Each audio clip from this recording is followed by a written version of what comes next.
perhaps you might want to take your shoes off, lay down, whatever might support you, and just be here a few moments. So much of our doing doesn't allow that pause to just notice that we're on the earth. So in this moment, invite your body to connect to the earth as best it can and without any judgment.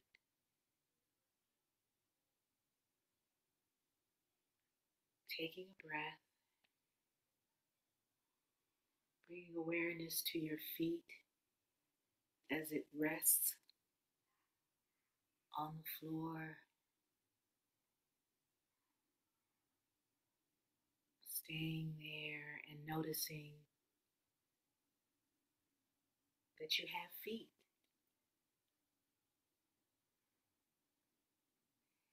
And the ways in which it is connecting to the earth, noticing the sensations there.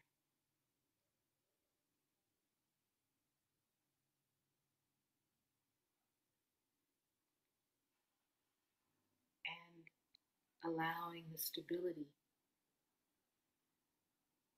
of the earth, perhaps trusting just a bit that you will be held.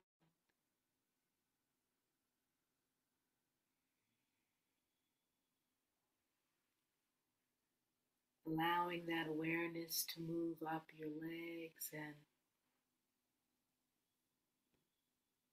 just inviting release, not demanding, just inviting. How would it be? And perhaps you'll notice that you might have to adjust your body to invite that release in.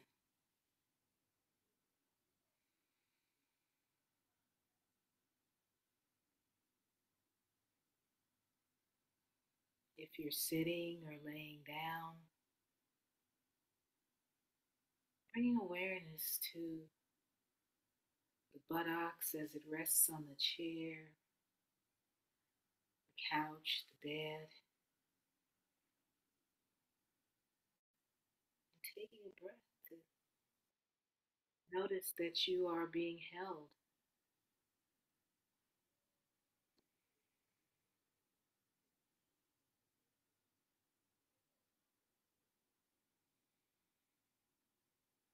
Perhaps you're experiencing some stability and perhaps not. No judgment, only awareness.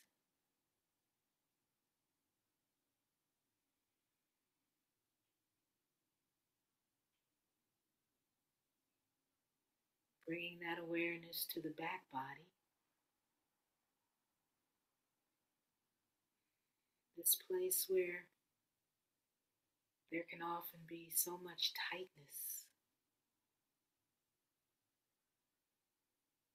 This place of burdens that are often carried.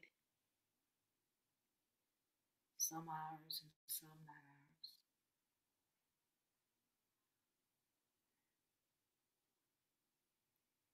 And inviting release in the back body.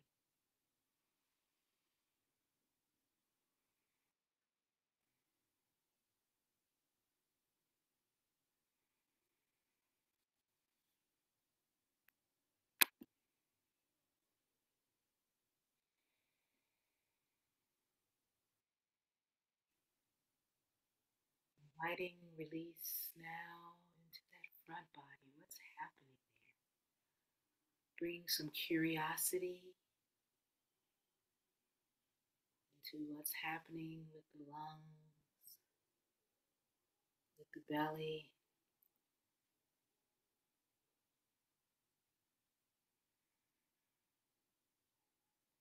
Only noticing and inviting ease.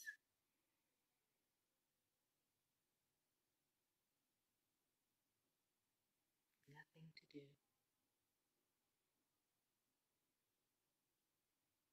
moving that invitation into the neck,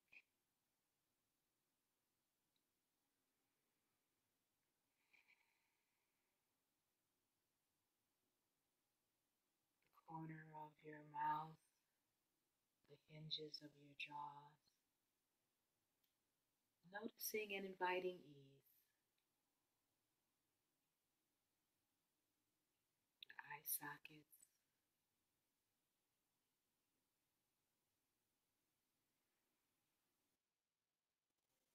breathing and noticing.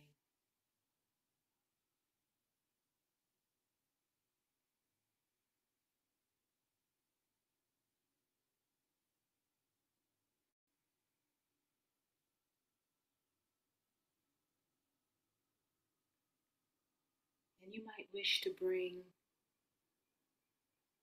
top of awareness the sense of gratitude.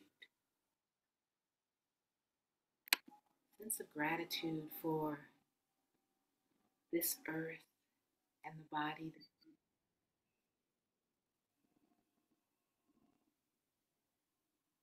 Perhaps that gratitude might take the form of thank you,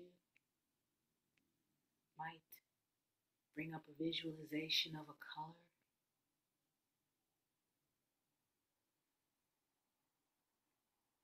might even bring to mind a piece of music.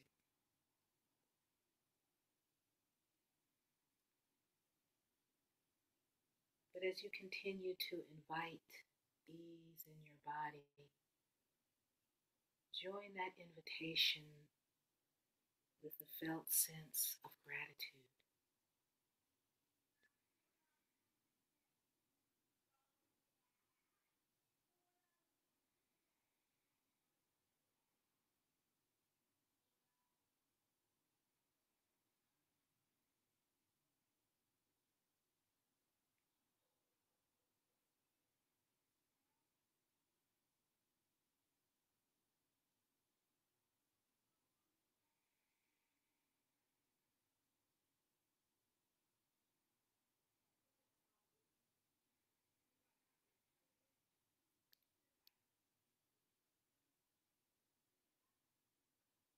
You might wish to bring your awareness now, offering in additional support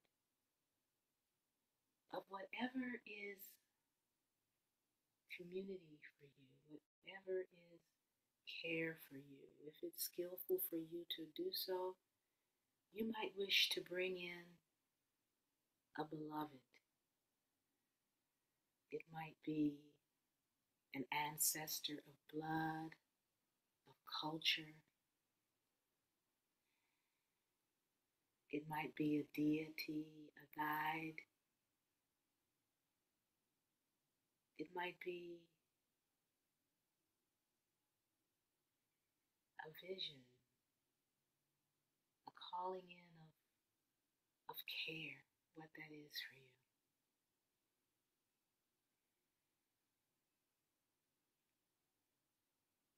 I often visualize this care as a blanket that swaddles me, wraps me up. This warmth, this protection.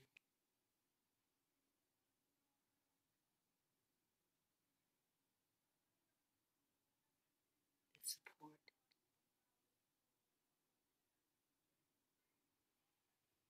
And stay here for a few moments to allow yourself to be present to whatever that is for you.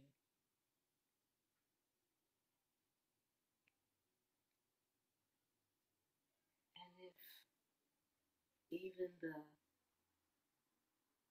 intention to connect with this, if that's too difficult at this moment, perhaps wrap yourself in the intention that at some point you might be connected to care and to support.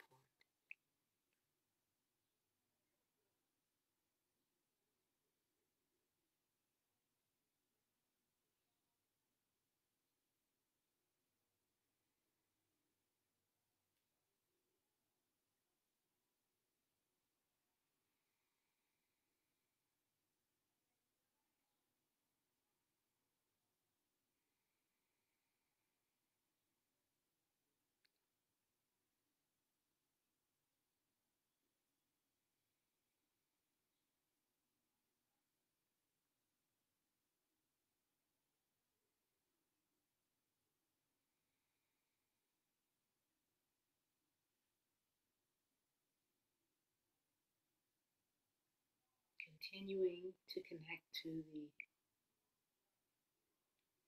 stability offered by the earth, the felt sense of gratitude,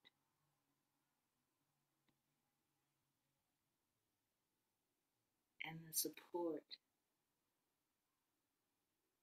of your lineage of love and care.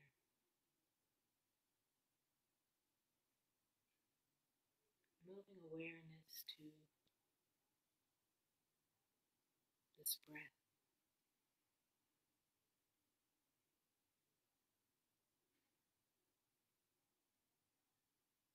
Gently connecting as you deepen your awareness of breath.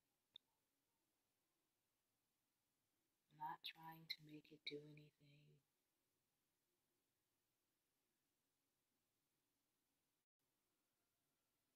Allowing yourself to just be present.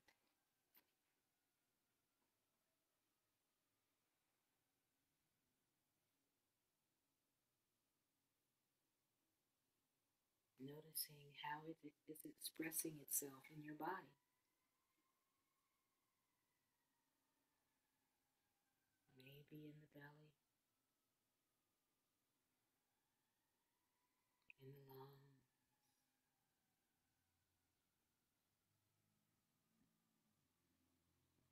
as it moves in and out of your nose, wherever it is.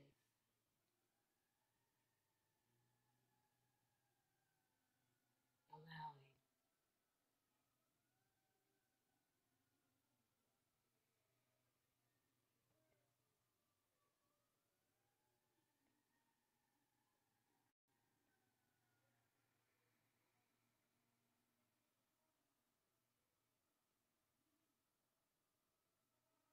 You can allow all the sounds that may be in your home coming in to just be an invitation to support you in this practice of awareness. Resting in the sounds as you connect to your breath.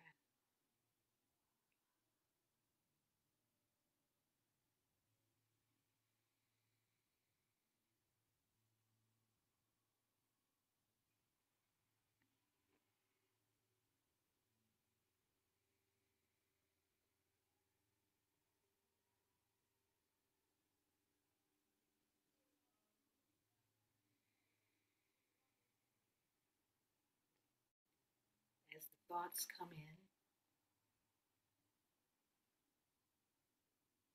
allowing them to float across your awareness and returning again and again and again to the stability offered by the earth, offered by your care that you've called in.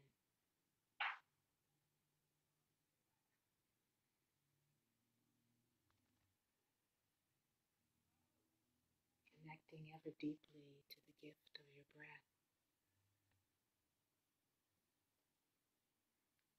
Again and again and again.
returning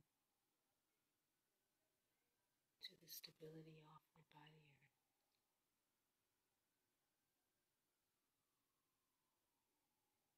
to the warmth of care,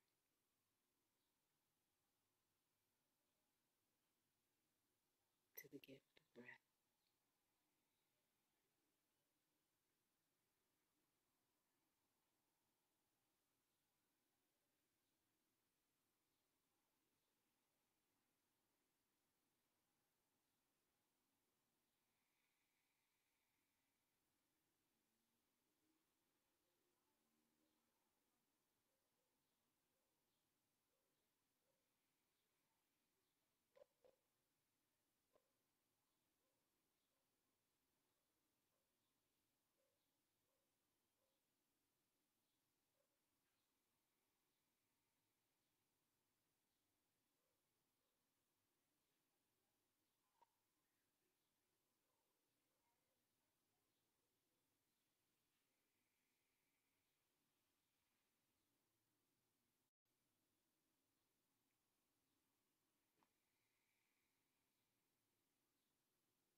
As we come to the end of our practice,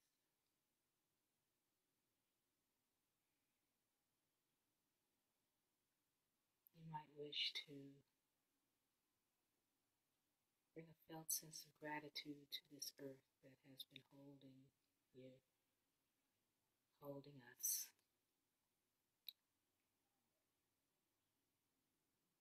Gratitude for the care that you've called in, or your intention to experience care.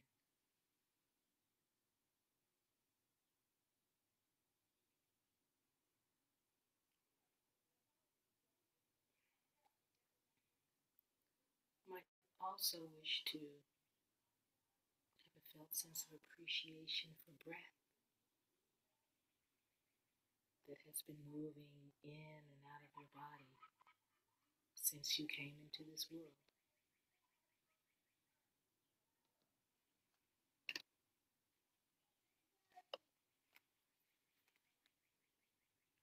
I will offer 3 rings of the bell.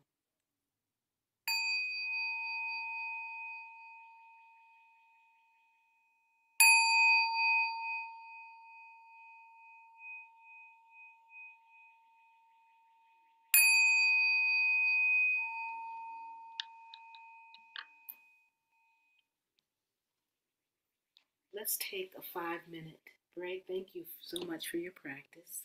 Why? No. Oh, okay. I'm messing up my tech helper because I'm so used to do this by myself. Laura, you gonna pin me again so everybody's face isn't on? You are pinned, and Jill is next to you, so she's pinned as well. Okay. You okay with being on camera? No, I'm fine. Okay. All right. All right. So if you're okay with me here, yeah. You find it. So today we're going to talk about non-attachment versus indifference. The thing that makes, I believe, this path so liberatory, so difficult, is that it starts with connecting to ourselves. It starts with knowing that we're not wrong, we're not unworthy.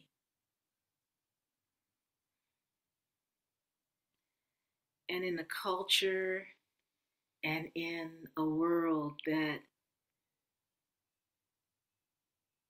supports that delusion of our unwelcomeness, of our unworthiness, of our wrongness, it's often very seductive to do workaround.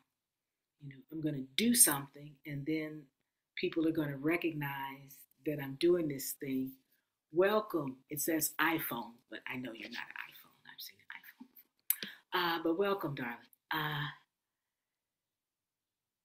And that's what makes it hard. I don't think this is discussed enough. The difficulty of the path of awareness. And last month, I talked about, safety versus refuge. Because, again, this discernment, I believe, this tradition, this path, and basically all wisdom paths are trying to get us to see clearly. And yet it's difficult. Because in the case of safety versus refuge, in safety, right, I'm looking, I'm going to go somewhere, I'm going to make a certain amount of money, I'm going to be in a type of relationship, I'm going to live a certain place, I'm going to demand that people respond to me in certain ways so that I know that they are safe, as opposed to refuge, which really is connection to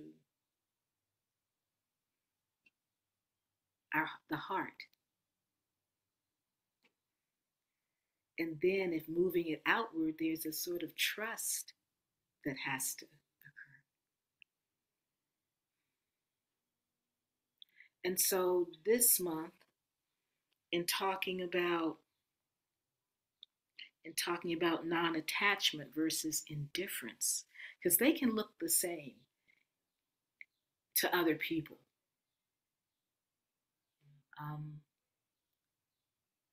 It's in particular, I want to speak to this moment where if it's your lane to be in the street and you have the capacity and the body to do that, but most of all, if that is your calling of your heart, and arguing with people about legislation or whatever, this practice doesn't judge, but it's very interested in the source of our doing.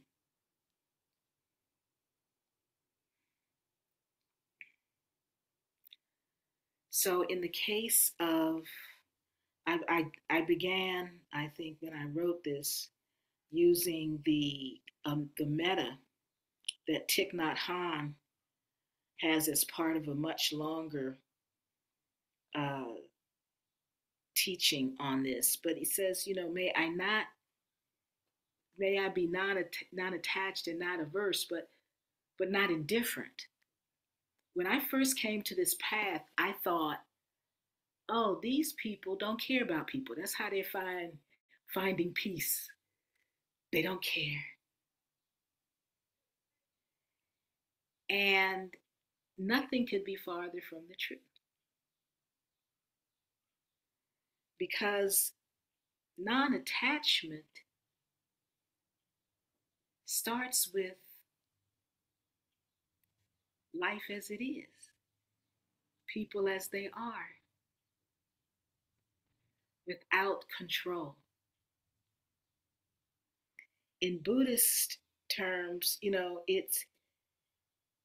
it's the lack of the cling, right? I'm gonna make this work, or you're going to work. I'm gonna make Zoom work, and if Zoom does not work, I'm going to be mad. I'm going to, because it's supposed to work. Things are supposed to go a certain way. It's trying to foster a static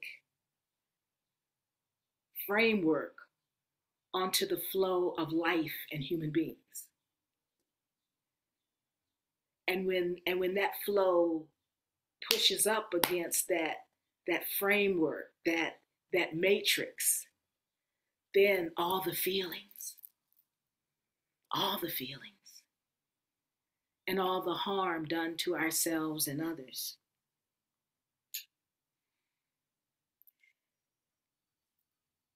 Non-attachment has within it, for me, a profound level of compassion when dealing with other people. Because I first have to give that to myself, right? I first have to be with me. Compassion is being with, without judgment, without you were 5 minutes late. That's why in this Sangha, not late, not wrong, not sorry. That's also part of the culture I grew up in, where people knows the bus don't come on time all the way. Sometimes, the beans get burnt at the bottom of the pan and you just make an adjustment. You don't curse the beans off or try to figure out, who left the beans on. It's like, yeah, that's life. Indifference is a contraction.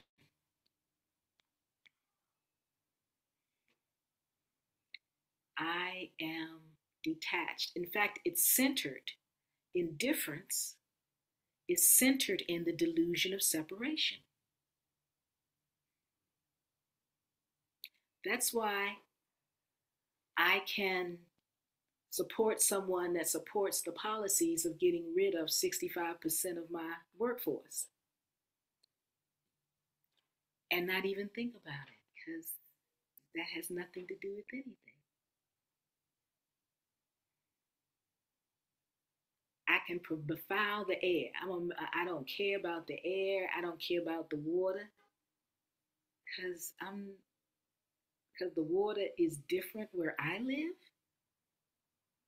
The air is different where I live. Indifference, rather than being this haughty, sort of cool, at least in some circles, approach to life, where, yeah, it's just going to be how it's going to be, is a turning away from things, from life, but most of all, from heart. It's centered in the delusion that we are separate, that the earth is separate. That's why so-called many people in traditional societies could not understand the concept, I'm going to own the land, but I'm also not going to care about it. So often we are grounded in insane normalities.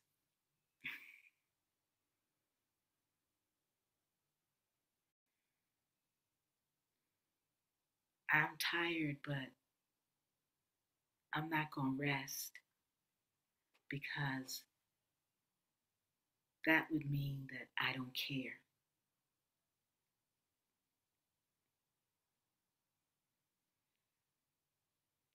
This idea that clinging to productivity, but being indifferent to our bodies and being rewarded for that.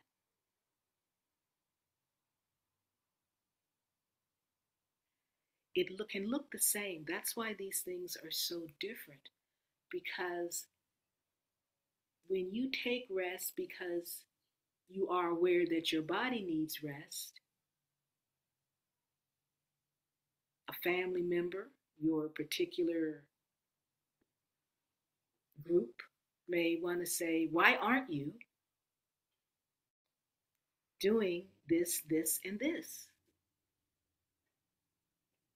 It can look the same. And that's why this practice requires us to be grounded in awareness of our capacity. Because in my experience, we can get rewarded for being indifferent to our own bodies, our hearts. We can be rewarded for being indifferent to gratitude, to breath. And it's only a problem when breath doesn't show up the way we want it to.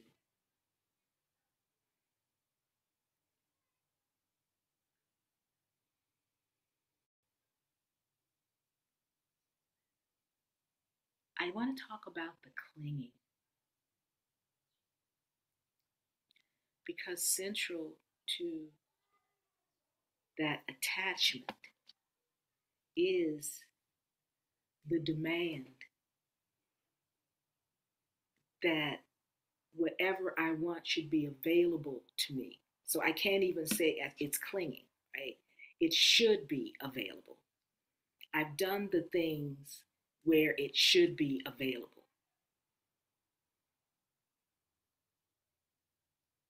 The weather should be a certain way.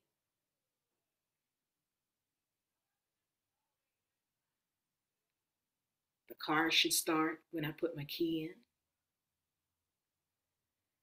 And more heartbreaking, people should respond the way I want them to respond, particularly if I've done the good thing. Some of the parents here will have experienced that. But I have done all of this stuff for you.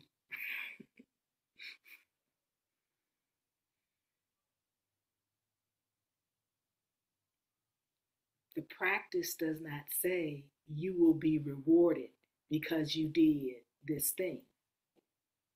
In fact, the practice says, now we're talking about adults here. You have minor children is a different thing. Okay, I just want to be clear.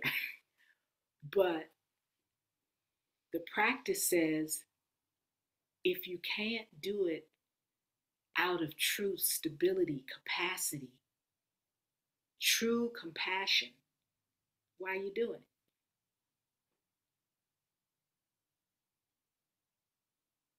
Why are you doing it? And if you don't do something that your culture or your family members think you should do, is that a problem?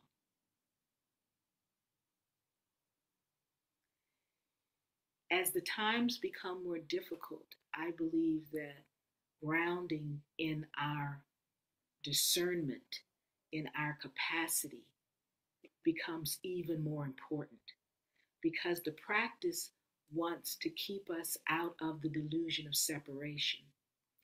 Simultaneously, that only happens when we stay within the level of what is possible for us in our bodies, in our capacity, emotional capacities.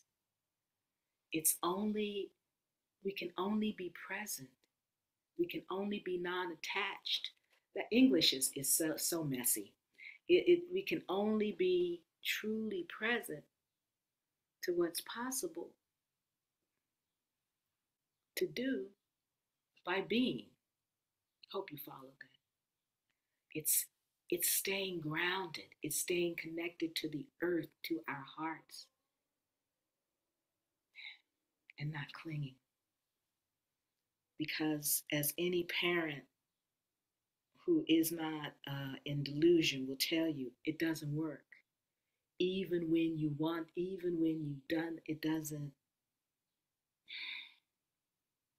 It requires acceptance of the way things are. And central to this practice is to help us develop the capacity to be with what is. To be with what is. And sometimes that's heartbreaking, to be with what is.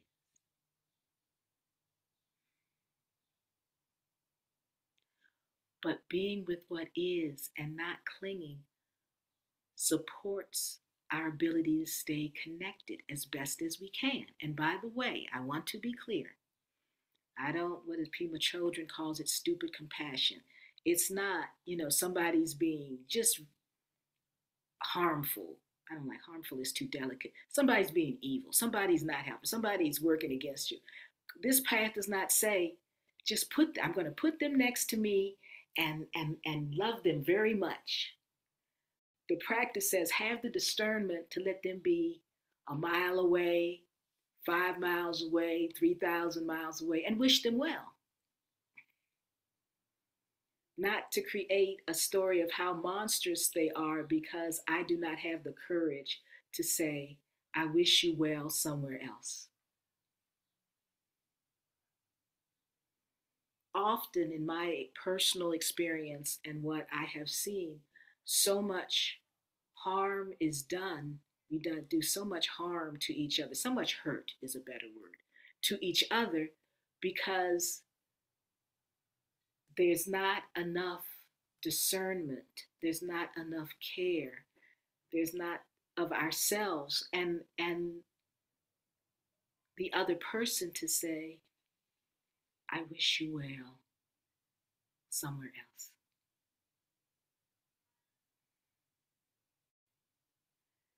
As the times become more fraught, that capacity, that understanding between the difference between I'm going to have you next to me so we can argue more. I'm going to have you next to me.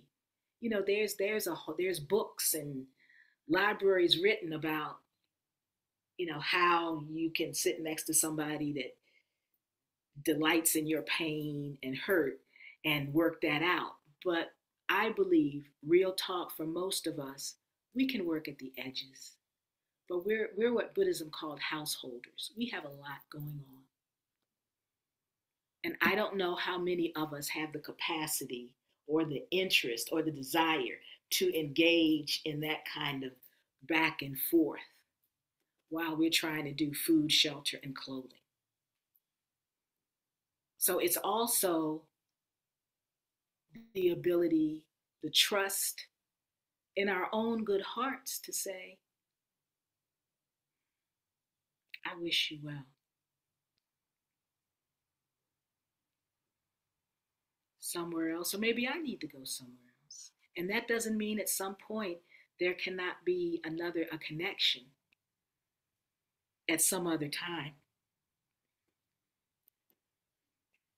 Because clinging is very destructive.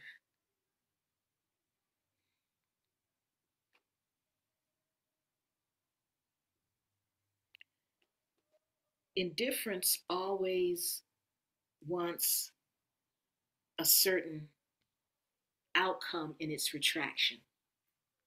Right? I don't care, so now I'm going to be all right.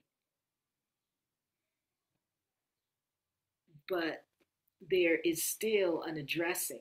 I'm still in delusion. Because for real, I do care. That's why I don't care.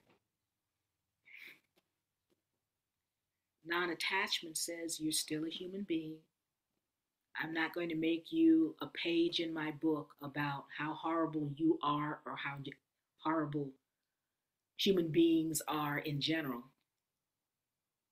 I'm just going to let you do you. I'm not going to try to fix you.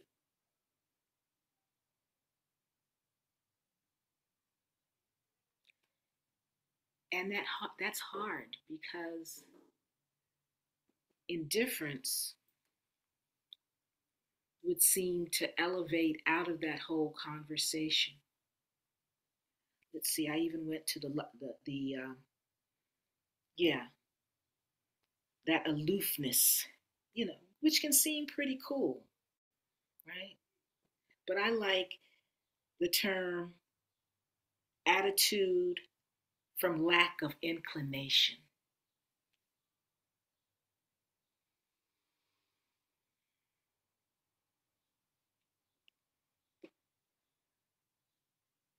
But the whole point of it is a lie, right? Because if I truly would, you know, non-attachment is connection and awareness.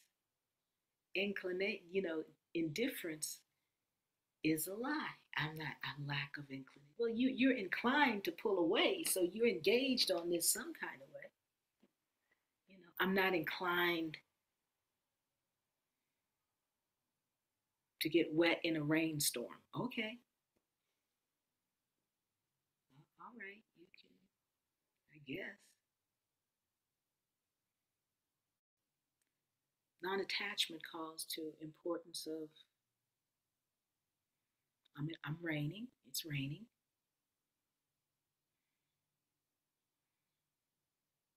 I didn't bring an umbrella. Okay, I'm getting wet.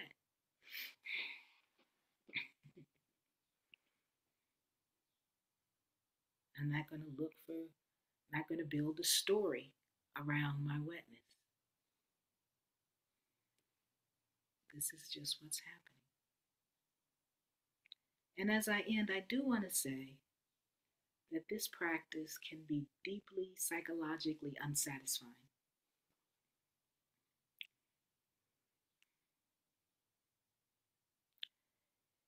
It can be unsatisfying not to have a monster to fight against, whether that's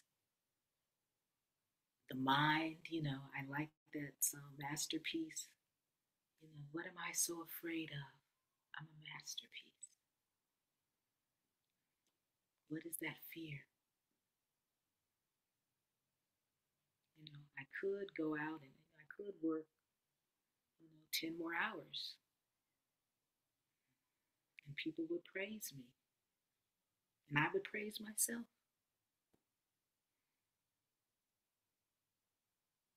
I could do something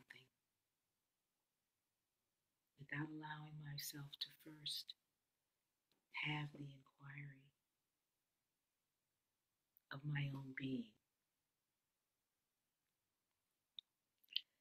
So let's see, that's you in this path. You may not be as showy as other people, but of course central to this for me is leaving the belief in, measuring, who's on first, who's on second. But we're human. It can be deeply unsatisfying if you honor your body, you may not do as well, whatever as well is, as the people that aren't paying attention to their bodies and doing more and not resting and saying yes to everything and not going as fast as the corporate system wants you to go and has metrics to support that disconnection, that lack of awareness. And I believe the practice is saying, how is it for you? Not anybody else. How is it for you? And each and every one of us are invited to meet that question with as much honesty and courage as we can. Ayesha bowing out.